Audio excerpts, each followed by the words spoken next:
Welcome my student, তোমরা দেখছো LR classes. সঙ্গে আমি রয়েছি সৌম্য কোলে, তোমাদের বাংলার শিক্ষক। আজ আমরা পড়তে চলেছি অষ্টম শ্রেণীর ভাষা চর্চা বইয়ের দ্বিতীয় অধ্যায়টি কি না, ধ্বনি পরিবর্তন। দেখো এখানেতে আমরা লিখেছি পার্ট 4, মানে ধ্বনি পরিবর্তনের ওপরেতে এই ভিডিওটা হচ্ছে চতুর্থ ভিডিও এবং বলা বাহুল্য এটাই শেষ ভিডিও ধ্বনি পরিবর্তন চ্যাপ্টারটার ওপর। এর আগের 3টে ভিডিওতে আমরা মূলত ধ্বনি পরিবর্তন বলতে কি বুঝি, ধ্বনি পরিবর্তনের শ্রেণীবিভাগের অন্তর্গত ধ্বনির আগম প্রক্রিয়া, ধ্বনির লোপ প্রক্রিয়া এবং ধ্বনির স্থানান্তর প্রক্রিয়া, এইগুলোকে বিস্তারিতভাবে উদাহরণ সহ আলোচনা করা হয়েছে। যারা দেখোনিকো দেখে নিও, এবং যারা দেখেছো তাদের জন্য এবং যারা নতুন তাদের জন্য আজকে এই চতুর্থ ভিডিওতে বা পার্ট 4-এতে আমরা মূলত আজকে আলোচনা করতে চলেছি ধ্বনি পরিবর্তনের এই রূপান্তর প্রক্রিয়াটি, যেটা অত্যন্ত জটিল এবং একটু কঠিনও, অন্যান্যর থেকে একটু কঠিন জটিলও। তো এই ধ্বনির রূপান্তর অর্থাৎ স্বরধ্বনির এবং ব্যঞ্জনধ্বনির রূপান্তর, তো কাকে বলবো ধ্বনির রূপান্তর প্রক্রিয়া না, কখনো কখনো শব্দের মধ্যে থাকা ধ্বনিগুলি একে অন্যের প্রভাবে বদলে গিয়ে নতুন একটা ধ্বনিতে পরিণত হয়। এই প্রক্রিয়াকে ধ্বনির রূপান্তর বলে। অর্থাৎ একটা শব্দের মধ্যে যখন দেখা যায় যে দুটো ধ্বনি একজন আরেকজনকে হয়তো বদলে দিল, কিংবা দুজনাই দুজনার প্রভাবে বদলে গেল, সেই বদলে যখন একটা নতুন কোনো ধ্বনিতে পরিণত হবে, সেই নতুন ধ্বনিতে পরিণত হওয়ার প্রক্রিয়াটাকে বলা হচ্ছে ধ্বনি পরিবর্তন। অর্থাৎ স্বরধ্বনির প্রভাবে স্বরধ্বনির পরিবর্তন ঘটতে পারে, ব্যঞ্জনধ্বনির প্রভাবে ব্যঞ্জনধ্বনির পরিবর্তন ঘটতে পারে, এবং কোনো কিছুই কিন্তু প্রভাবহীনভাবে নয়। অর্থাৎ এই যে পরিবর্তনটা ঘটছে কেন না, অন্য আর একটা ওই শব্দের মধ্যেই থাকা অন্য কোনো একটা ধ্বনির প্রভাবে দ্বারা আর একটা ধ্বনি বদলে যাচ্ছে। এবং সবসময়তে মনে রাখতে হবে যে বদল করতে পারে যে সে হচ্ছে শক্তিশালী। অর্থাৎ একটা শব্দের মধ্যে যদি দেখা যায় কোনো একটা ধ্বনি বেশ শক্তিশালী উচ্চারণগত দিক থেকে, আর একটা ধ্বনি উচ্চারণগত দিক থেকে একটু দুর্বল, তখন দেখা যায় সেই শক্তিশালী উচ্চারণশীল ধ্বনিটা দুর্বল উচ্চারণশীল ধ্বনিটাকে বদলে দিচ্ছে এবং একটি নতুন ধ্বনিতে পরিণত হচ্ছে, এবং কখনো কখনো নিজেও পরিবর্তন হয়ে যাচ্ছে। অর্থাৎ হয় একটারই বদল হবে আর একটার প্রভাবে, কিংবা দুজনই দুজনকে বদলে দেবে, অর্থাৎ দুটোরই বদল ঘটে যাবে। এই যে শব্দের মধ্যে ধ্বনির অন্য ধ্বনিতে পরিণত হওয়ার প্রক্রিয়াটাকেই বলা হয় ধ্বনির রূপান্তর প্রক্রিয়া।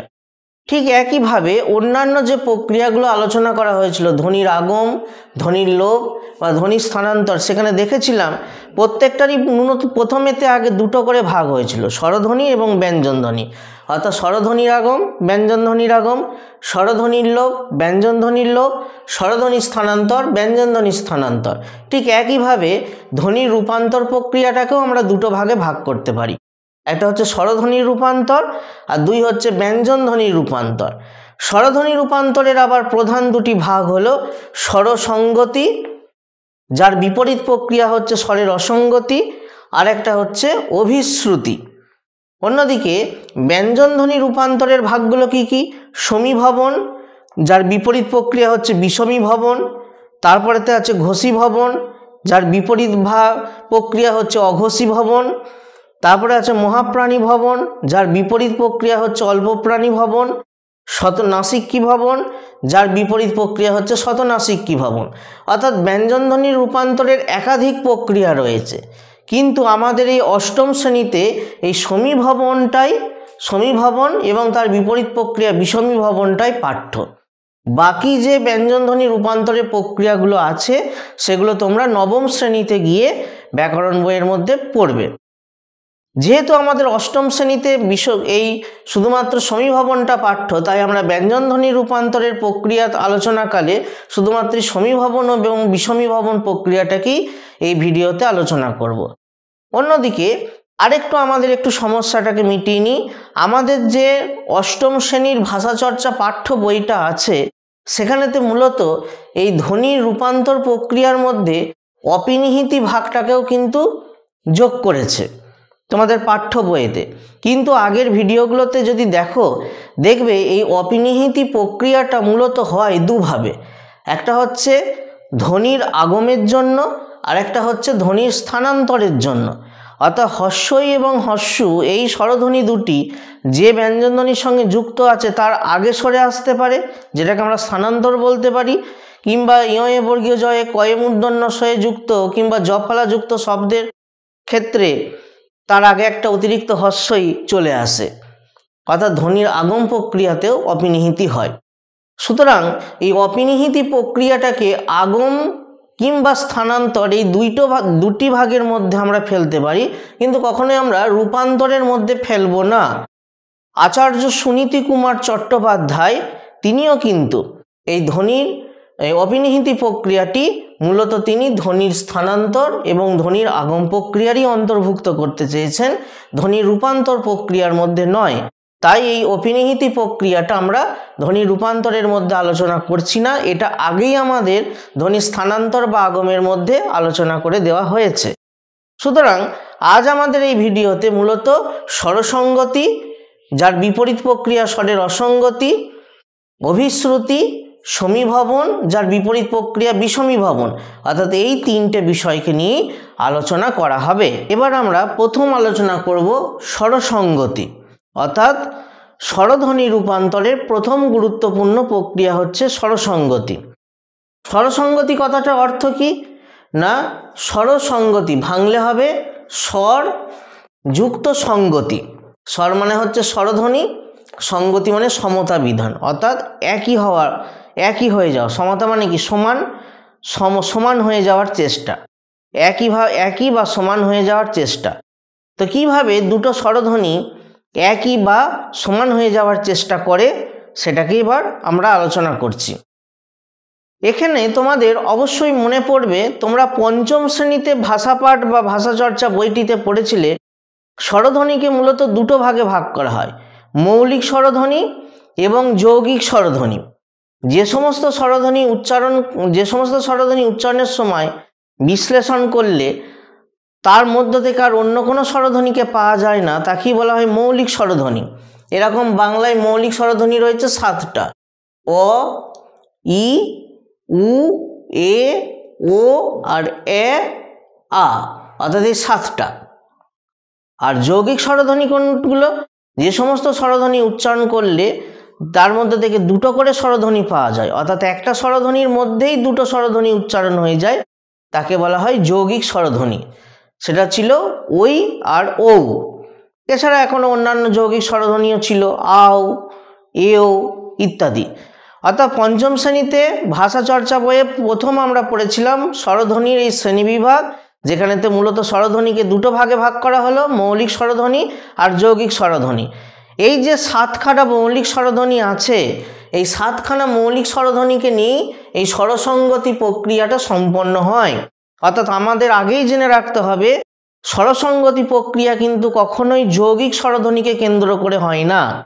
স্বরসঙ্গতি এই ধ্বনি পরিবর্তনের প্রক্রিয়াটা বা ধ্বনি রূপান্তরের প্রক্রিয়াটা সবসময় এই 7টা মৌলিক স্বরধ্বনিকে কেন্দ্র করেই সংগঠিত হয়, যৌগিক স্বরধ্বনির এখানে কোনো স্থান নেই। এবার এই যে 7টা মৌলিক স্বরধ্বনি, এই 7টা মৌলিক স্বরধ্বনি কিন্তু আমাদের মুখের মধ্যে বা বাকযন্ত্রেতে একই জায়গা থেকে উচ্চারণ হয় না। সেক্ষেত্রে পঞ্চম শ্রেণীতে তোমরা পড়েছিলে যে স্বরধ্বনিগুলি বাকযন্ত্রের মুখের মধ্য থেকে বিভিন্ন স্থানে উচ্চারণ হয়। যেমন এইটা যে এইরকমভাবে একটা মুখের মধ্যে যদি আমরা একটা ছক কল্পনা করি, দেখেছিলে সেখানে যে জিভ একবারে আমাদের মুখের নিচেতে রয়েছে, অর্থাৎ এই যে জিভ আমাদের একবারে মুখের নিচেটা অংশটাতে রয়েছে। তোমরা নিজেরাও এটা বুঝতে পারবে যে আমাদের মুখের এই যে ওপরটা যদি এইখানটা হয়, জিভটা রয়েছে পুরো নিচেতে শোয়ানো। এবার যখন আমরা কথা বলছি জিভ ওঠানামা করছে এইভাবেতে, অর্থাৎ এই যে মুখের শূন্যস্থান আর জিভ, অর্থাৎ জিভের ওপর থেকে নিচেতে একটা বেশ শূন্যস্থান রয়েছে, এই শূন্যস্থানটাতেই জিভটা মূলত ওঠানামা করে। জিভ যেখানে শোয়ানো রয়েছে তার নিচেতে আর নামবে না। জিভ যেটা স্বাভাবিক অবস্থানে যেটা রয়েছে সেটাই হচ্ছে তার নিম্ন অবস্থান। জীব এবার ওপরেতে উঠে স্বরধ্বনিগুলি বা অন্যান্য ব্যঞ্জনধ্বনিগুলি উচ্চারণ করছে। তো সেক্ষেত্রে জীব যদি একবারে মুখের নিচেতে থাকে তাহলে আর জীবকে দিয়ে ওপরেতে উঠে অনেক স্বরধ্বনি উচ্চারণ করতে হচ্ছে বা বাকি মৌলিক স্বরধ্বনিগুলো উচ্চারণ করতে হচ্ছে। তো সেই উচ্চারণের ধরনটা কেমন? জীব যখন ই আর উ, এখানে বলে রাখা ভালো, এখানে এই ক্ষেত্রে এই যে মৌলিক স্বরধ্বনিগুলো যখন তোমরা বলবে তখন এটাকে হ্রস্বই বা হস্যু বলবো না, এটাকে বলতে হয় ই বা উ। ই মানে হস্যই বা দীর্ঘই বুঝিয়ে যায়, উ মানে হস্যু বা দীর্ঘ বুঝিয়ে যায়। সেই জন্য এখানে আলাদা করে দীর্ঘই বা আলাদা করে দীর্ঘ এখানে লেখা হয়নি, কিন্তু সেই জন্য এগুলোকে আমরা বলবো ই আর উ, কখনোই হস্যই নয় বা দীর্ঘই নয়। আমরা যখন বর্ণমালা পড়বো তখন হস্যই বা দীর্ঘই, কিন্তু এই ধ্বনি পরিবর্তনের ক্ষেত্রে এদেরকে হ্রস্বই বা দীর্ঘ হস্যু না বলে ই আর উ। তো যাই হোক, তাহলে যখন জীব ই আর উ উচ্চারণ করছে তখন জীবকে তার স্বাভাবিক এই যে নিচে থেকে অনেকটা উপরে উঠতে হচ্ছে, তাই এই ই আর উকে বলা হয় উচ্চ স্বরধ্বনি। তারপরেতে জীব এ আর ও যখন উচ্চারণ করছে তখন উচ্চ স্বরধ্বনির থেকে কিছুটা নিচেতে জীবকে উঠতে হচ্ছে, মানে উচ্চতে এতটা উঠতো, জীবকে তার কিছুটা নিচেতে উঠতে হচ্ছে, তখন তাই এটাকে বলা হয় উচ্চ মধ্য স্বরধ্বনি। এ আর অ যখন উচ্চারণ করছে জীব তখন জীবকে সামান্য উপরে উঠতে হচ্ছে, তাই এটা হচ্ছে নিম্ন মধ্য। আর আ উচ্চারণের সময় জীব একবারে নিচেতে থাকছে, অর্থাৎ তার স্বাভাবিক অবস্থানেতে থাকছে, সেই জন্যে আটাকে বলা হয় নিম্ন স্বরধ্বনি। আবার ঠিক একইভাবে ই, এ আর এ, এই তিনটে স্বরধ্বনি যখন উচ্চারণ করছে জীবকে সামনের দিকে এগিয়ে আসতে হচ্ছে, তখন এটাকে বলা হচ্ছে সম্মুখ স্বরধ্বনি। সামনের দিকে জীব একটু এগিয়ে আসছে বলে সম্মুখ স্বরধ্বনি। আবার উ, ও, অ, এই তিনটে স্বরধ্বনি উচ্চারণের সময় জীবকে পিছন দিকে পিছিয়ে যেতে হচ্ছে বলে, মানে কণ্ঠের দিকে পিছিয়ে যেতে হচ্ছে বলে এদেরকে বলা হচ্ছে পশ্চাৎ স্বরধ্বনি। আর আ স্বরধ্বনিটি উচ্চারণের সময় জীব তার স্বাভাবিক অবস্থান বা কেন্দ্রেতেই অবস্থান করছে। এই যে আমাদের এই বিষয়টাকে দেখানো হলো, অর্থাৎ এর থেকে স্পষ্ট বুঝতে পারছি জীব কিন্তু এই স্বরধ্বনিগুলি বা মৌলিক স্বরধ্বনিগুলি উচ্চারণের সময় কিন্তু জীবকে ওঠানামা করতে হচ্ছে। অর্থাৎ আমরা আগের ভিডিওতে আলোচনা করেছিলাম যে সবচেয়ে মজার বিষয় হচ্ছে যে জিভের ওপর দায়িত্ব রয়েছে ধ্বনি উচ্চারণ করার। আমরা এই যে কথা বলে যাচ্ছি তোমরা খেয়াল করো, সবসময় জিভটা যেন কেঁপে যাচ্ছে, কোনো সময় জিভ থেমে নেই। আর এটাই হচ্ছে খুব মজা ব্যাপার একটা, যে যার ওপর দায়িত্ব দেওয়া হয়েছে বেশি কাজ করার সেই একটু অলসতা দেখায়। কথা বলার ক্ষেত্রে বাকযন্ত্রের মধ্যে সবচেয়ে সক্রিয় অঙ্গ হচ্ছে জিভ, অর্থাৎ তাকেই সবচেয়ে বেশি দায়িত্ব দেওয়া হলো, অথচ সেই একটু কুটেগিরি করতে চায়, অলস হতে চায়, সে তার কষ্টকে লাঘব করতে চায়, যার জন্যেই একাধিক ধ্বনি পরিবর্তন ঘটে যায়। আমাদের আগের ধ্বনি পরিবর্তনের ভিডিওগুলোতে যদি দেখো, সেখানেতে বেশিরভাগ ধ্বনি পরিবর্তনেরই একটা কারণ হচ্ছে জীবের এই অলসতা। জীব কাজ করতে চায় না, তাকে দায়িত্ব দেওয়া হয়েছে অথচ সে দায়িত্ব পালন করতে চায় না, সে একটু কষ্ট লাঘব করতে চায়, অলস হতে চায়, পরিশ্রম মতো করতে চায় না, তার জন্য একাধিক ধ্বনি পরিবর্তন ঘটে যায়। তাই জিভের এই কষ্ট কমানোর জন্য এই স্বরধ্বনি রূপান্তর বা এই স্বরসংগতি প্রক্রিয়াটা সংগঠিত হয়। কীরকমভাবে জীব কষ্ট কমাতে চাইছে? জীবকে ধরো এখানেতে উঠতে হচ্ছে, জীব ভাবলো যে আমি এতটা উপরে উঠবো না, সে মানে অলসতা দেখিয়ে এই ধ্বনিগুলো উচ্চারণ করার পরিবর্তে এই ধ্বনিগুলো উচ্চারণ করে দিল। অর্থাৎ ঠিক আমাদের মতনই, আমাদের হয়তো বলা হলো যে কিছু হয়তো বাড়ি থেকে আনতে দিয়েছে, আমাদের কাছে একটা দোকান আছে, অনেক দূরেও একটা দোকান আছে, কিন্তু এই প্রচণ্ড রোদেতে আমরা ঠিক করলাম যে অত দূরেতে যাব না, কাছের কাছ থেকে আমরা নিয়ে চলে আসবো, তাতে ভালো খারাপ যা হয় হোক গা যাক, যা দাম নেবে নিজ্ঞা যাক, হ্যাঁ আমি অত কষ্ট করতে পারবো না। অর্থাৎ জীব তাকে, সে ওপরে উচ্চ স্বরধ্বনি উচ্চারণ করার কথা, সে অতটা কষ্ট করতে চাইলো না, সে ঠিক করলো আমি একটু নিচের স্বরধ্বনিগুলি মানে অলসতা করে নিচের স্বরধ্বনিগুলো উচ্চারণ করে দেবো, অর্থাৎ উচ্চ মধ্য স্বরধ্বনি উচ্চারণ করে দিল। উচ্চারণ করার কথা ছিল উচ্চ স্বরধ্বনি অর্থাৎ হস্যই বা ই বা উ, কিন্তু সে অতটা কষ্ট না করে তার থেকে একটু নিচেতে উচ্চারণ করে দিল এ বা ও। কেন নিচেরটা উচ্চারণ করলো? ওই যে কষ্ট করতে চায় না, ওপরেতে যেতে চায় না, আরও অতটা উঁচুতে না উঠে একটু নিচুতেই যেটা হাতের কাছে পেলো সেটাকে উচ্চারণ করে দিল। এই যে এই জিভের উচ্চারণের মানে উচ্চারণ করার সময়তে কষ্ট বা পরিশ্রম লাঘব করার চেষ্টা, এর জন্যই মূলত স্বরসঙ্গতি প্রক্রিয়াটা ঘটে। দেখো উদাহরণ সহ আমরা আলোচনা করি, বিষয়টা আরো ভালো বুঝতে পারবে। বিলাতি থেকে বিলিতি, অর্থাৎ মূল শব্দ হচ্ছে বিলাতি, আমরা অনেক সময় উচ্চারণ করে দিই বিলিতি। তো এখানে দেখো বিলাতি, বিয়েতে এখানে কি আছে, ই, লয়ের সঙ্গে আ, তয়ের সঙ্গে ই, অর্থাৎ এই শব্দটা উচ্চারণের সময় জিভকে প্রথমেতে ই মানে উচ্চ স্বরধ্বনিতে যেতে হলো, আ নিম্ন স্বরধ্বনিতে নামতে হলো, আবার ই আবার মানে উচ্চ স্বরধ্বনিতে যেতে হলো। মানে উচ্চ নিম্ন উচ্চ, একবার ওপরেতে উঠে আবার নিচে নেমে আবার ওপরে উঠতে হলো। তোমাদেরকে যদি বলি যে একটা 3 তলা ছাদেতে একবার ওঠো, কিছু নিয়ে এলে, দিয়ে এসে যখন আমাকে দিলে, আবার যদি বলে এই রে ওইটা আনতে তো বলতে ভুলে গেলাম, আরেকবার যা ছাদে, হ্যাঁ, তখন তাহলে তোমাদের কষ্টটা কেমন হবে। অর্থাৎ একবার তোমরা ধরো 3 তলার ছাদেতে গেছো, কোনো একটা জিনিস এনেছো, আবার বলছে কিনা আবার একবার যা এনে দে, তো আমরা কি আর যাব, কষ্ট করতে চাইবো না গো। তেমন জীবও তাই, জীবকে একবার এই বিলাতি উচ্চারণটার সময় উচ্চারণ করার সময় জীবকে একবার ওপরেতে উঠতে হলো, আবার নিচেতে নামতে হলো, আবার ওপরে উঠতে হলো। জীব ঠিক করলো কি আমি অত কষ্ট করব না, সেই জন্যে ও কী করলো, আটাকে ওই উচ্চ স্বরধ্বনির উচ্চারণেতেই করে দিল।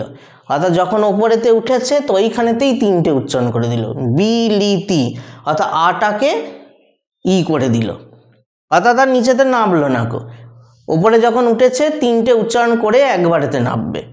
সুতরাং বোঝা যাচ্ছে এই যে জিভের কষ্টকে পরিশ্রম করার একটা চেষ্টা ছিল, আ করে দিল হস্যই, অর্থাৎ এটাই এইভাবেই বিলাতিটা হয়ে গেল বিলিতি। একইভাবে জুতা থেকে জুতো, এটাকে দেখা যাক। জুতার ক্ষেত্রে কি আছে, বর্গীয় জয়ের সঙ্গে আছে উ, তয়ের সঙ্গে আছে আ, আর হলোটা কি জুতো। তাহলে জুতা যখন ছিল, জু উচ্চ স্বরধ্বনি, আ নিম্ন স্বরধ্বনি, অর্থাৎ জীবকে প্রথমে উচ্চ স্বরধ্বনিতে যেতে হলো, তারপর আবার নিম্ন স্বরধ্বনিতে নামতে হলো। জীব কি করলো, উচ্চ স্বরধ্বনিটাকে বলল, কিন্তু আর নিচেতে অতটা না নেমে আটাকে ও করে দিল, অর্থাৎ উচ্চ মধ্যতে পরিণত করে দিল। অর্থাৎ এই যে আটাকে ও করে দিয়েছে, মানে উচ্চ স্বরধ্বনিতে উঠেছে, দিয়া নিম্ন স্বরধ্বনি আয়েরতে না নেমে কি করলো, উচ্চ মধ্য স্বরধ্বনি অবধি নেমে আয়ের পরিবর্তে ওটাকে উচ্চারণ করে দিল, অর্থাৎ হাতের কাছে যেটা পেলো ওটাই উচ্চারণ করে দিল। এইভাবেই জুতা হয়ে গেল জুতো। একইভাবে শিয়াল থেকে শেয়াল, সি এখানে ই আছে, আল অন্তঃস্থের সঙ্গে আ আছে, হয়ে গেল শেয়াল, মানে সি ছিল উচ্চ স্বরধ্বনি, আল নিম্ন স্বরধ্বনি, অর্থাৎ জীবকে একবার উচ্চ স্বরধ্বনিতে উঠতে হচ্ছিল, যে আবার নিম্ন স্বরধ্বনিতে নামতে হচ্ছিল। জীব কি করলো, কতটা না উঠে সে এক ধাপ নামিয়ে দিল, এ উচ্চারণ করে দিল, ইটাকে এ করে দিল, মানে কষ্টটাকে লাঘব করার জন্য। অর্থাৎ এই 3টে উদাহরণে তোমরা স্পষ্ট দেখতে পাচ্ছ যে জীব তাহলে কি করছে, জীব এতটা দূরত্ব পথ অতিক্রম না করে হাতের কাছে যাকে পাচ্ছে তাকেই উচ্চারণ করে দিচ্ছে। এই যে জীবের পরিশ্রম লাঘব করার চেষ্টা, এর জন্যই কিন্তু স্বরসংহতি প্রক্রিয়াটা সংগঠিত হয়।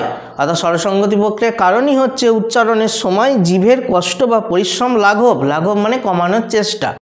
এবং এই যে কমানোর চেষ্টার জন্য ঠিক কি হচ্ছে, স্বরের উচ্চতা বা দূরত্ব সাম্য, অর্থাৎ স্বরধ্বনির যে উচ্চতা ছিল একটা থেকে যে আরেকটার উচ্চতা বা দূরত্ব ছিল সেটা কাছাকাছিতে পরিণত হয়ে যাচ্ছে। অর্থাৎ ছিল শিয়ালের ক্ষেত্রে দেখো, শিয়াল যতটা দূরত্ব ছিল পরবর্তীকালে এক ধাপ নামিয়ে দূরত্বটা কমে গেল। কিংবা জুতা থেকে জুতোর ক্ষেত্রে জুতা, উ তারপর আ যতটা দূরত্ব ছিল হয়ে গেল জুতো, দূরত্বটা কিছুটা কমে গেল। অর্থাৎ জীব প্রত্যেক ক্ষেত্রে কি করছে, দূরত্ব কমাচ্ছে। আবার অনেক সময় শুধু দূরত্ব কমাচ্ছেই না, একই দূরত্বতে নিয়ে চলে আসছে। তার উদাহরণ হচ্ছে এই যে বিলাতিটা, বিলাতি মানে ই আ ই হয়ে গেল বিলিতি, 3টেই এই হয়ে গেল, মানে তিনটেই একই জায়গাতে হয়ে গেল।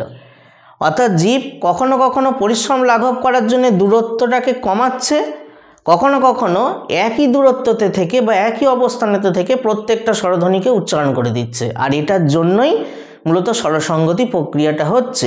সুতরাং স্বরসঙ্গতি বলতে আমরা বুঝলাম স্বরের উচ্চতা বা দূরত্ব সাম্য।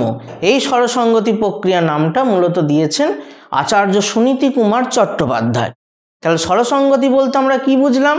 আমরা যদি একটা সংজ্ঞা করে নিই, না, শব্দে দুটো স্বরধ্বনির উচ্চারণকালে জীব তার পরিশ্রম লাঘব করার জন্য স্বরধ্বনির দুটির দূরত্ব কমাতে গিয়ে কিংবা একই করতে গিয়ে কখনো কখনো একটি স্বরধ্বনির পরিবর্তে নিকটবর্তী আরেকটি স্বরধ্বনি উচ্চারণ করে দেয়, আর এর ফলেতে যে স্বরধ্বনি রূপান্তর ঘটে সেই প্রক্রিয়াটাকেই মূলত স্বরসঙ্গতি প্রক্রিয়া বলা হয়। এবার এই স্বরসঙ্গতি প্রক্রিয়া তিনটে ভাগ আছে: প্রগত স্বরসঙ্গতি, পরাগত স্বরসঙ্গতি, পারস্পরিক স্বরসঙ্গতি। এই জিনিসটা কি?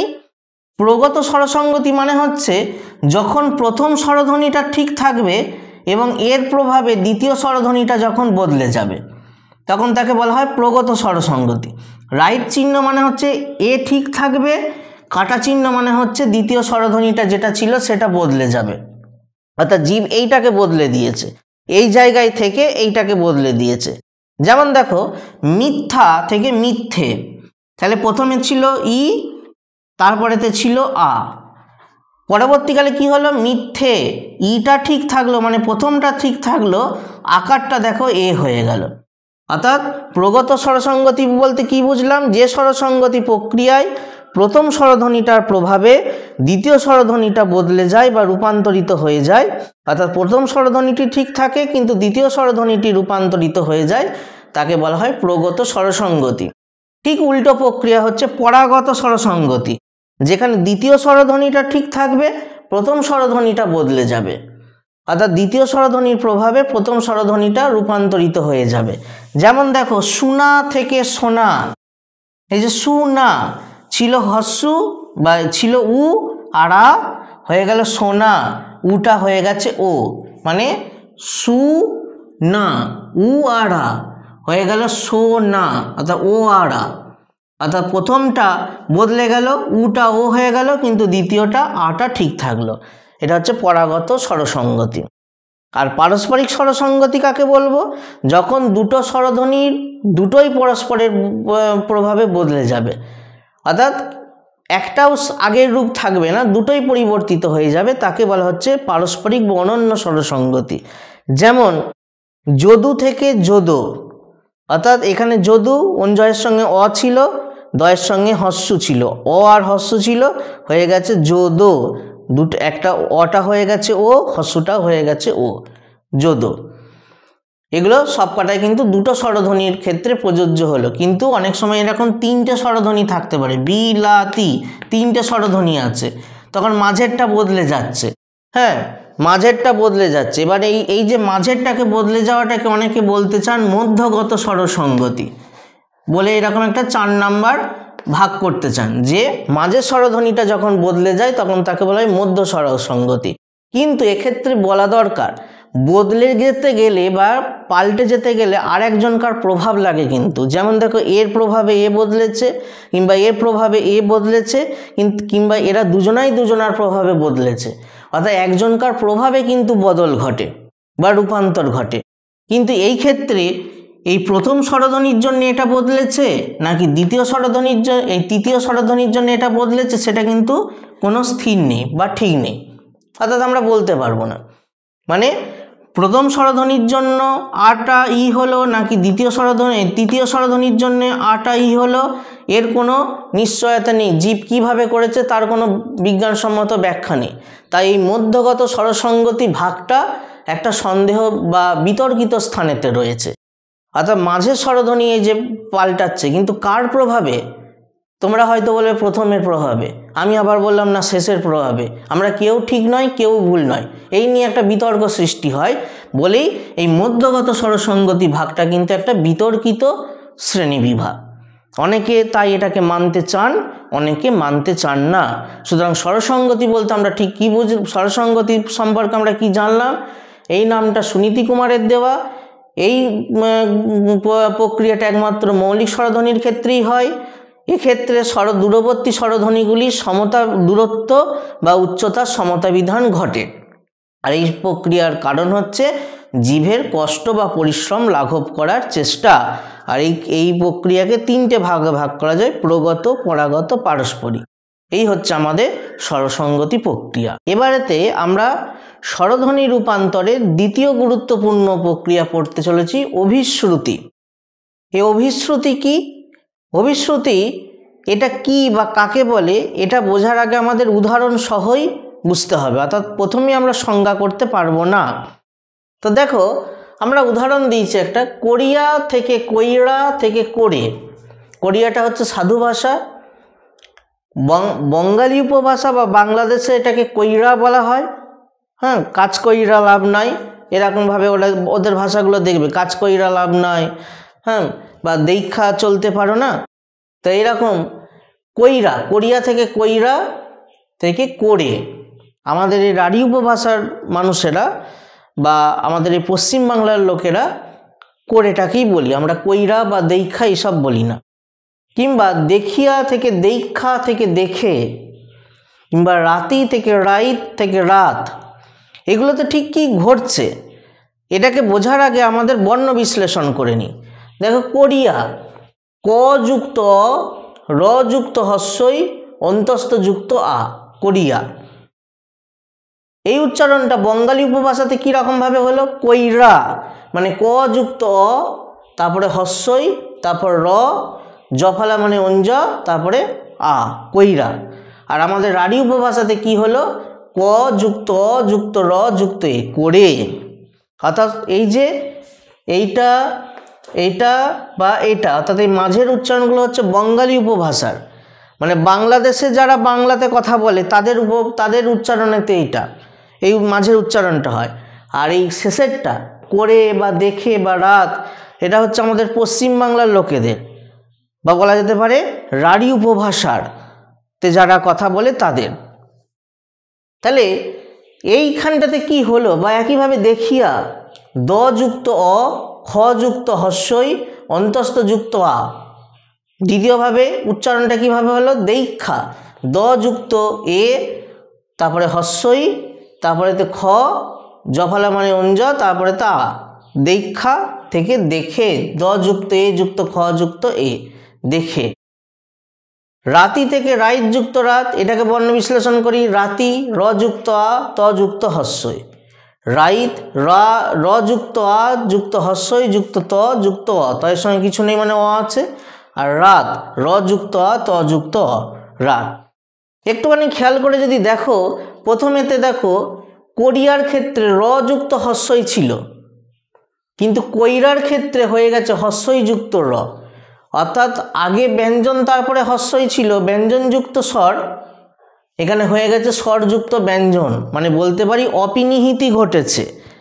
আমরা এর আগের ভিডিওগুলিতে অপিনিহিতি কাকে বলে বা কিভাবে হয় সেটা আলোচনা করা হয়েছে। সেখানেতে অপিনিহিতি প্রক্রিয়া মূলত হয় স্থানান্তরের কারণে, আর একটা হচ্ছে যে মাঝে স্বরধ্বনি আগমের কারণেতে। এই যে এইখানটাতে ব্যঞ্জনধ্বনি র যুক্ত স্বরধ্বনি ই ছিল, হয়ে গেল আগে হস্যই তারপর র, মানে আগে স্বরধ্বনি তারপর ব্যঞ্জনধ্বনি। এটাই হচ্ছে অপিনিহিতি প্রক্রিয়া। কিন্তু তারপরেতে যে হস্যইটা সরে এলো, ব্যঞ্জনধ্বনির আগে সরে এলো স্থান পরিবর্তন করে অপিনিহিতি প্রক্রিয়ার দ্বারা, সে কি করছে? সে তার পরের স্বরধ্বনি কে আছে? আ, এর সঙ্গে সন্ধি হলো, অর্থাৎ হস্যই আর আ মিলে হয় এ। সংস্কৃততে হস্যই, সংস্কৃত সন্ধি যারা পড়ে এসেছো, ষষ্ঠ শ্রেণীতে তোমরা পড়েছো সংস্কৃত সন্ধি, বা এরপরেতে নবম শ্রেণীতেও আবার পড়বে, সেখানেতে দেখেছিলে হস্যই যুক্ত আ সমান সমান হয় এ, যেটাকে বলা হয়েছিল গুণ সন্ধি। সংস্কৃততে এটাকে বলা হয় গুণ সন্ধি, অর্থাৎ সন্ধির নিয়মটাই হচ্ছে গুণ।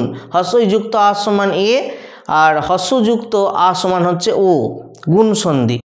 তাহলে এইটাই হচ্ছে অভিশ্রুতি। অর্থাৎ এই তৃতীয় ধাপটাই হচ্ছে অভিশ্রুতি। তাহলে কিভাবে ঘটলো অভিশ্রুতি? না, অভিশ্রুতি ঘটার আগেতে দেখো ঘটলো অপিনিহিতি।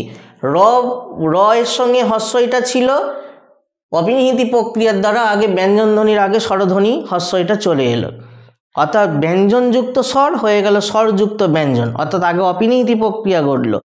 তারপরে তো অপিনিহিতি প্রক্রিয়া ঘটার পরে যে হস্যইটা সরে এলো সেটা পরবর্তী স্বরধ্বনি এই যে আটার সঙ্গে সন্ধি হলো, এই যে সন্ধি হলো দিয়ে হয়ে গেল একার হলো, হস্যযুক্ত একার হলো দিয়ে রয়ের সঙ্গে যুক্ত হয়ে গেল দিয়ে হলো করে, আর এই অঞ্জটা, এই যে অঞ্জটা বা জফালাটা লুপ্ত হয়ে গেল।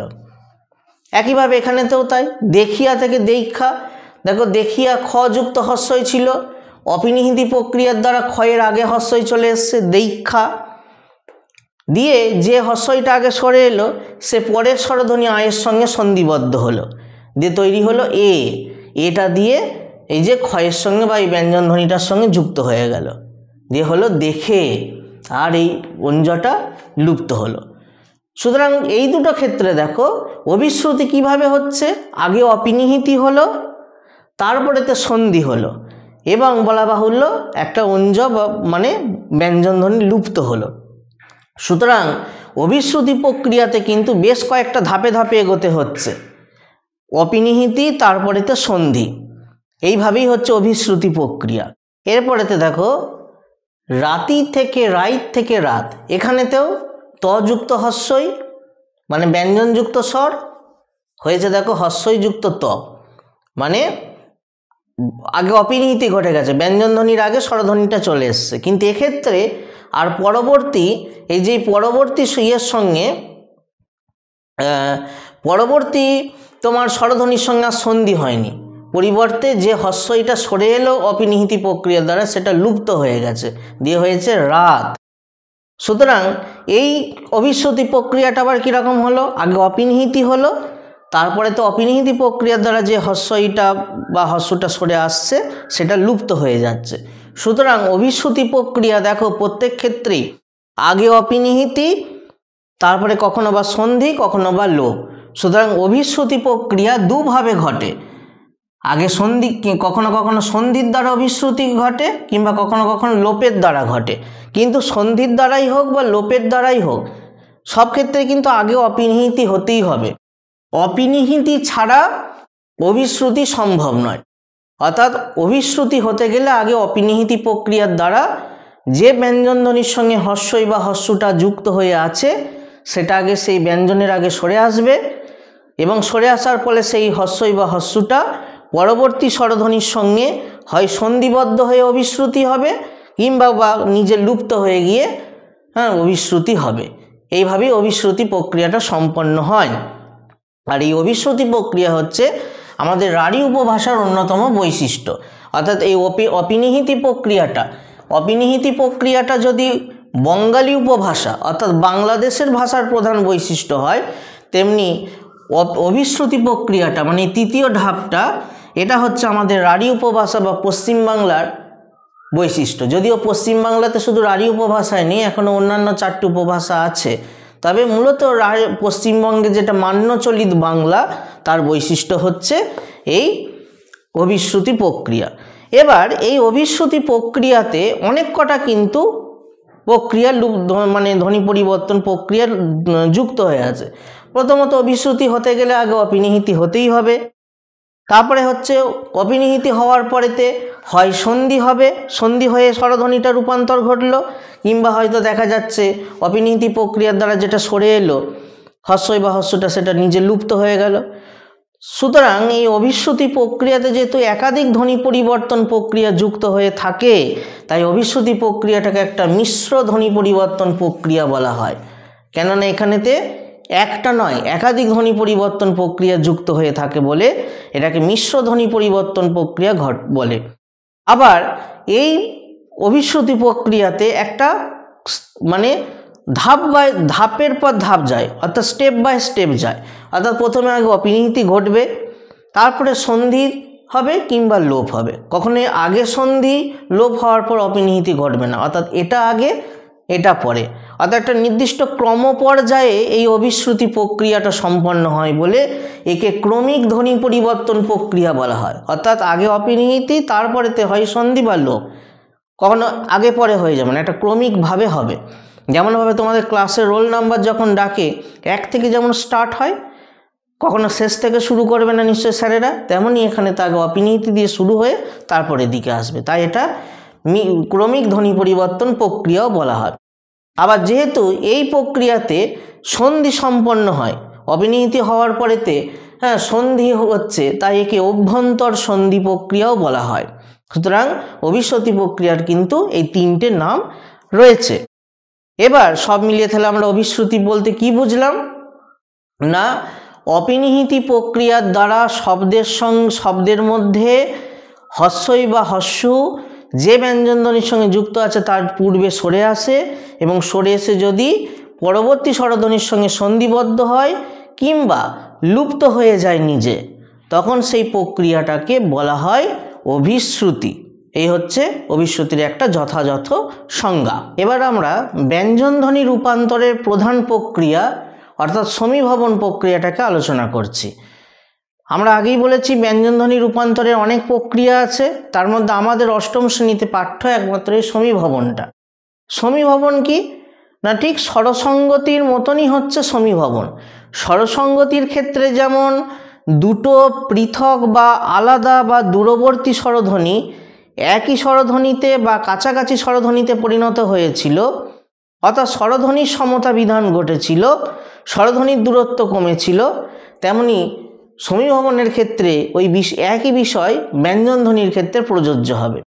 এক্ষেত্রে দুটো আলাদা আলাদা ব্যঞ্জনধ্বনি সেটা যুক্ত অবস্থাতেই থাক আর বিযুক্ত বা অযুক্ত অবস্থাতেই থাক, যখন একে অন্যের প্রভাবে পরিবর্তিত হয়ে যায় তখন সেটা হচ্ছে সমীভবন। এক্ষেত্রে বিষয়টা কীরকম হয়, স্বরধ্বনির ক্ষেত্রে না হয় দূরবর্তী স্বরধ্বনি অর্থাৎ উচ্চ আর নিম্ন যে মাঝখানে যে দূরত্ব সেটাকে কমিয়ে আনার চেষ্টা করছিল জীব।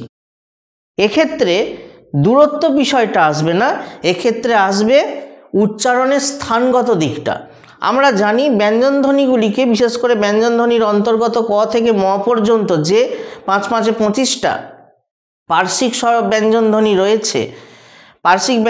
রয়েছে, সেগুলোকে বাকযন্ত্রে উচ্চারণ স্থান অনুসারেতে বিভিন্ন ভাগে ভাগ করা হয়। যেমন ক খ গ ঘ মা, এটাকে বলা হচ্ছে মূলত কণ্ঠধ্বনি, কেননা এই ব্যঞ্জনধ্বনিগুলি মূলত আমাদের কণ্ঠ থেকে উচ্চারিত হয়। চ ছ বর্গীয় জ ঝ ঝ ঞ এগুলোকে মূলত বলা হচ্ছে দন্তমূলীয় ধ্বনি, অর্থাৎ এগুলো মূলত ওপরের দন্তমূল বা মাড়ি থেকে উচ্চারিত হয়। ট ঠ ড ঢ মূর্ধন্য এগুলোকে বলা হচ্ছে মূর্ধন্য ধ্বনি, কেন এগুলো উচ্চারণের সময় জীব একেবারে মূর্ধা বা মধ্যতালুতে গিয়ে স্পর্শ করে এবং উচ্চারিত হয় বলে এগুলো মূর্ধন্য ধ্বনি। তারপর আসছি ত থ দ ধ দন্তন্য, এটাকে বলা হচ্ছে দন্তধ্বনি, কেন এই ধ্বনিগুলি ওপরের দাঁতের থেকে উচ্চারিত হয়। আর প ফ ব ভ ম এটাকে বলা হচ্ছে ওষ্ঠধ্বনি, কেন এই ধ্বনিগুলো উচ্চারণের সময় ওপরের ওষ্ঠ আর নিচের অধর অর্থাৎ ওপরের ঠোঁট আর নিচের ঠোঁট এই দুটো পরস্পরকে স্পর্শ করে উচ্চারিত হয়। সুতরাং এই কয়ের দলটা হচ্ছে কণ্ঠধ্বনি, চয়ের দলটা হচ্ছে দন্তমূলীয় ধ্বনি, টয়ের দল মূর্ধন্য ধ্বনি, তয়ের দল দন্তধ্বনি, পয়ের দল ওষ্ঠধ্বনি। এবার সমীভবনের ক্ষেত্রে যেটা দেখা যাচ্ছে যে হয়তো একটা যুক্ত বর্ণের ক্ষেত্রে প্রথমটা হয়তো কণ্ঠধ্বনিতে আছে, দ্বিতীয়টা হয়তো দন্তধ্বনিতে আছে, তখন জীব কি করলো, অন্য ধরনের উচ্চারণ স্থান থেকে উচ্চারণ না করে ওই যেখানেতে জীব আছে সেখান থেকেই উচ্চারণ করে নেওয়ার চেষ্টা করলো। অর্থাৎ কণ্ঠধ্বনি উচ্চারণ করার সময় জীব হয়তো কণ্ঠের কাছেতে রয়েছে, তাই সেক্ষেত্রে আর দন্তধ্বনি উচ্চারণ করার জায়গাতে না গিয়ে ওখানেতেই উচ্চারণটা করে দিল বা কাছাকাছি দন্তমূলীয়র দিকেতে করে নিল। অর্থাৎ ঠিক বলা যেতে পারে যে স্বরধ্বনির ক্ষেত্রে জীব দূরত্ব কমাচ্ছিল পরিশ্রম লাঘব করার জন্য। এখানেতেও ঠিক তাই, জীবকে ধরা যাক কোনো একটা এমন যদি যুক্ত বর্ণ আমি উচ্চারণ করি ক আর ত, যেমন ধরা যাক রক্ত, এক্ষেত্রে দেখো ক আর তয়, কয়ে তয়টা উচ্চারণ করার সময় জিভকে ক অর্থাৎ কণ্ঠের দিকেতে যেতে হয়েছে, আবার ত দাঁতেতে আসতে হয়েছে বা দন্তধ্বনির উচ্চারণ করতে হয়েছে, অর্থাৎ দুটো আলাদা আলাদা স্থান। তো দুটো আলাদা আলাদা স্থান জিভকে নড়াচড়া করতে হয়েছে বা ছোটাছুটি করতে হয়েছে। সুতরাং জিভ কি করছে, পরিশ্রম লাঘব করার জন্য হয় ককে অর্থাৎ কণ্ঠধ্বনিকে ত দন্তধ্বনির দিকেতে নামিয়ে আনবে, মানে এক জায়গা থেকে উচ্চারণ করে নেবার চেষ্টা করবে, কিংবা তকে অর্থাৎ দন্তধ্বনিকে কয়ের জায়গাতে বা কণ্ঠধ্বনির কাছাকাছি নিয়ে যাওয়ার চেষ্টা করবে, অর্থাৎ একই জায়গা থেকে উচ্চারণ করার চেষ্টা করবে।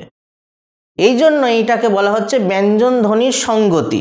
ঠিক যেমন স্বরধ্বনির সঙ্গতি তেমনি ব্যঞ্জন ধ্বনির সঙ্গতি, অর্থাৎ এক্ষেত্রেও জীব দুটি পৃথক স্থানেতে যেতে রাজি নয়। ঠিক যেমন স্বরসঙ্গতির ক্ষেত্রে একবার উঁচুতে যাচ্ছে একবার নিচুতে যাচ্ছে, জীব বলে দিল আমি অত পারবো না, আমি কাছাকাছি বা একই জায়গা থেকে উচ্চারণ করে দেবো। ঠিক এখানেতেও তাই, জীবকে কখনো কণ্ঠর দিক, কখনো দন্তমূলেতে, কখনো বা মূর্ধাতে, কখনো বা দন্ততে, কখনো বা ওষ্ঠের দিকেতে এগিয়ে আসতে হচ্ছে, বিভিন্ন জায়গায় জীবকে ছোটাছুটি করতে হচ্ছে। এক্ষেত্রেও জীব একবারে মানে দাবি করলো যে আমি অত যেতে পারবো না, আমি হয় একই উচ্চারণ স্থান থেকে উচ্চারণ করে দেবো কিংবা কাছাকাছি জায়গা থেকে উচ্চারণ করে দেবো।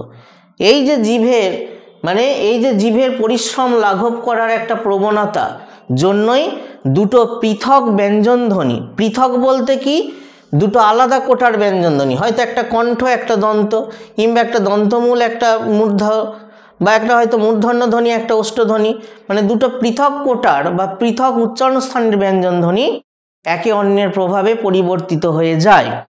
হ্যাঁ, এটাকে বলা হচ্ছে এটাকে বলা হচ্ছে সমীভবন বা ব্যঞ্জন সঙ্গতি। এক্ষেত্রে কি হচ্ছে, অসম ব্যঞ্জন সমব্যঞ্জন বা প্রায় সমব্যঞ্জনেতে পরিণত হয়। এসব বিষয়টা উদাহরণ সহ আলোচনা করা যাক। যেমন দেখো পদ্ম আমরা লিখি দয়ময়ে, কিন্তু আমরা উচ্চারণটি কি করি পদ্ম বলে, আমরা কিন্তু বলি পদ্ম, অর্থাৎ ছিল বানানেতে আছে দ যুক্ত ম, আমরা এইভাবে উচ্চারণ না করে বা জীব এভাবে উচ্চারণ না করে মটাকে দ করে দিল, তাহলে দেখা যাক এখানটাতে কীরকমভাবে এসছে, যে ছিল দ যুক্ত ম পদ্ম, জীব কি করলো এই মটা বলতে চাইলো না, অর্থাৎ ওষ্ঠধ্বনিতে জীবকে প্রথমে দন্তধ্বনি তারপরে ওষ্ঠধ্বনি উচ্চারণ করতে হচ্ছিল। জীব কি করলো, জীব এই ওষ্ঠধ্বনির দিকে যেতে চাইলো না, জীব এই মটাকে দয়েতে পরিণত করে দিল, মানে দুটোই দন্তধ্বনি করে দিল। এটাই হচ্ছে তোমার সমীভবন, যে দুটো আলাদা আলাদা ব্যঞ্জনধ্বনি জিভের উচ্চারণের কষ্ট লাঘব করার জন্য একই স্থান থেকে উচ্চারণ হয়ে যাচ্ছে, আলাদা আলাদা স্থানের উচ্চারিত স্থানের ব্যঞ্জনধ্বনি একই স্থান থেকে উচ্চারণ হয়ে যাওয়ার এই প্রবণতাকেই বলা হচ্ছে সমীভবন, যার জন্য এই ব্যঞ্জনধ্বনির পরিবর্তন ঘটে। আরও উদাহরণ দেখো, গল্প থেকে গপ্প ছিল ল আর প, হয়ে গেছে প আর প, অর্থাৎ লটাকে পাল্টে দিয়েছে জীব, পয়ের জায়গা থেকে উচ্চারণ করে দিয়েছে। ছিল বৎসর জীব উচ্চারণ করছে বৎসর, এক্ষেত্রে দুটোকেই পাল্টে দিয়ে একই রকম চ ছ, অর্থাৎ দেখো চ ছ একই জায়গা থেকে করে দিয়েছে, দুটোকেই পাল্টে।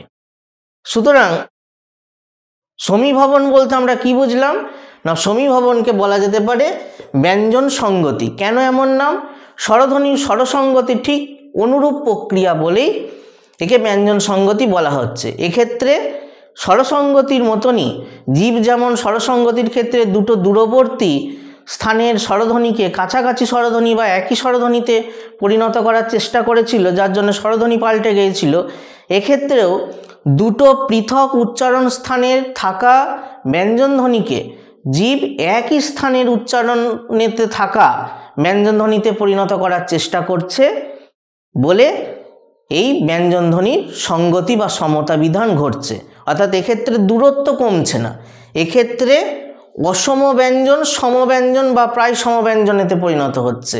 স্বরসঙ্গতির ক্ষেত্রে দূরত্ব কম ছিল, এক্ষেত্রে অসম ব্যঞ্জন বলতে কি দুটো আলাদা উচ্চারণ স্থান থেকে উচ্চারিত ব্যঞ্জনধ্বনি। ধরা যাক আমি নিলাম চ আর আমি নিলাম ধ, চ হচ্ছে দন্তমূলীয় আর ধ হচ্ছে দন্ত, অর্থাৎ এরা পরস্পর অসম ব্যঞ্জন। দুটো আলাদা স্থান থেকে উচ্চারণ হচ্ছিল, সেটা জীব কি করলো, সমব্যঞ্জন বা প্রায় সমব্যঞ্জনেতে পরিণত করে দিল। এই যে দয়ে ময়ে দয়ে দয়ে একই ব্যঞ্জনে পরিণত করে দিয়েছে, লয়ে পয়ে পয়ে পয়ে একই ব্যঞ্জনেতে মানে একই স্থান থেকে উচ্চারিত ব্যঞ্জনেতে পরিণত করে দিয়েছে। তাই এটাকে বলা যেতে পারে ব্যঞ্জন ধ্বনির সঙ্গতি। বা সমীভবনকে আরেকটা নাম হচ্ছে সমীকরণ, ব্যঞ্জনের সমীকরণ, যেহেতু একই ধরনের ব্যঞ্জন ধ্বনিতে পরিণত হয়, ব্যঞ্জন সঙ্গতি বা ব্যঞ্জনের সমীকরণ। তাই এবং এই প্রক্রিয়াটার কারণ হচ্ছে দ্রুত উচ্চারণ, জীব তাড়াতাড়ি উচ্চারণ করতে গিয়ে কিংবা আমাদের শ্বাসাঘাতের কারণে কিংবা জীব তার পরিশ্রম লাঘব করতে গিয়েই মূলত এই সমীভবন প্রক্রিয়াটা সংগঠিত হয়। ঠিক একইভাবে সমীভবন প্রক্রিয়াকেও তিনটে ভাগে ভাগ করা যায়: প্রগত সমীভবন, পরাগত সমীভবন, অনন্য বা পারস্পরিক সমীভবন। স্বরসঙ্গতির মতনই কিন্তু ভাগ। প্রগত সমীভবন কাকে বলবো? যখন প্রথম ব্যঞ্জন ধ্বনি ঠিক থাকবে, দ্বিতীয় ব্যঞ্জন ধ্বনিটা পাল্টে যাবে। অর্থাৎ প্রথম ব্যঞ্জন ধ্বনির পরিবর্তে দ্বিতীয় ব্যঞ্জন ধ্বনিটা যখন পাল্টে যায় বা রূপান্তরিত হয়, তখন তাকে বলা হয় প্রগত সমীভবন। যেমন পদ্ম থেকে পদ্ম ছিল দ যুক্ত ম, হয়ে গেছে দ যুক্ত দ। দেখো প্রথমটা ঠিক আছে, দ্বিতীয়টা মটা দ হয়ে গেছে, অর্থাৎ পাল্টে গেছে। তারপরেতে পরাগত সমীভবন, এক্ষেত্রে দ্বিতীয়টা ঠিক থাকবে, প্রথমটা পাল্টাবে, দ্বিতীয়টার জন্য প্রথমটা পাল্টাচ্ছে। যেমন দেখো গল্প থেকে গপ্প ছিল ল যুক্ত প, হয়ে গেছে প যুক্ত প, অর্থাৎ প দ্বিতীয়টা ঠিক থাকছে কিন্তু লটা অর্থাৎ প্রথমটা পাল্টে প হয়ে গেছে। এটা গেল পরাগত সমীভবন। আর অনন্য বা পারস্পরিক সমীভবন কাকে বলে? যখন দুটো ব্যঞ্জনধ্বনি পরস্পরের প্রভাবে পাল্টে নতুন ব্যঞ্জনেতে পরিণত হবে। যেমন বৎসর থেকে বৎসর ছিল খন্দত্ব, খন্দত্ব মানে হচ্ছে ত, ত যুক্ত দন্তস্ব, হয়ে গেছে চ যুক্ত ছ। বৎসর থেকে বৎসর, এই হচ্ছে ব্যঞ্জন সমীভবন প্রক্রিয়া, যার তিনটে ভাগ। সুতরাং সমীভবন বলতে আমরা কি বুঝলাম? জীব যখন উচ্চারণের কষ্ট লাঘব করার জন্য দুটি অসম ব্যঞ্জনকে, সেটা যুক্ত অবস্থায় থাক বা বিযুক্ত অবস্থাতেই থাক, সমব্যঞ্জনেতে বা প্রায় সমব্যঞ্জনেতে পরিণত করার চেষ্টা করে, অর্থাৎ ব্যঞ্জন ধ্বনির সমতা বিধান ঘটায়, সেই প্রক্রিয়াকেই বলা হয় সমীভবন। এবার স্বরধ্বনি রূপান্তরের প্রক্রিয়ার প্রধান ভাগ যেমন স্বরসঙ্গতি আর ব্যঞ্জনধ্বনি রূপান্তরের প্রধান ভাগ যেমন সমীভবন, এদের বিপরীত প্রক্রিয়াও আছে। যেমন স্বরসঙ্গতির বিপরীত প্রক্রিয়া হচ্ছে স্বরের অসঙ্গতি। সেটা কি? স্বরসঙ্গতি প্রক্রিয়া আমরা দেখেছিলাম দুটো আলাদা আলাদা পৃথক স্বরধ্বনি একই হওয়ার চেষ্টা করে, কিন্তু স্বরের অসঙ্গতিতে একই স্বরধ্বনি আলাদা আলাদা হয়ে যায়। যেমন দেখো কাকা, দুটোতে আ ছিল, হয়ে গেছে কাকু, অনেকে কাকুও বলি, অর্থাৎ আ দুটোই একই স্বরধ্বনি ছিল, এক্ষেত্রে পাল্টে গেছে, একটা আ একটা হস্য হয়ে গেছে। বাবা থেকে বাবু, অর্থাৎ দুটো আ ছিল, একটা দেখো হস্য হয়ে গেছে। তাহলে স্বরসঙ্গতির বিপরীত প্রক্রিয়া হলো স্বরের অসঙ্গতি, যেখানেতে দুটো একই ধরনের স্বরধ্বনির মধ্যে একটা বদলে গিয়ে বা রূপান্তরিত হয়ে গিয়ে পৃথক স্বরধ্বনিতে পরিণত হয়ে যায়, তাই এটাকে স্বরের অসঙ্গতি বলা হচ্ছে। ঠিক একইভাবে সমীভবনের বিপরীত প্রক্রিয়া হচ্ছে বিষমীভবন। সমীভবনেতে আমরা দেখলাম দুটো আলাদা আলাদা অসম ব্যঞ্জনধ্বনি একই ব্যঞ্জনধ্বনিতে পরিণত হলো, কিন্তু এক্ষেত্রে দুটো একই ব্যঞ্জনধ্বনি মধ্যে একটা পৃথক ব্যঞ্জনধ্বনিতে পরিণত হয়ে যাবে। যেমন লাল, লালকে অনেকে নালও বলে, অর্থাৎ একটু বিকৃত উচ্চারণের নাল। সেক্ষেত্রে দুটো ল ছিল, একই ব্যঞ্জন আলাদা ব্যঞ্জনেতে পরিণত হয়ে গেল, একটা দন্তন্য একটা ল। বা শরীর থেকে শরীর, দুটো র ছিল, একটা লয়েতে পরিণত হয়ে গেল। সুতরাং বিষমীভবনটা কি?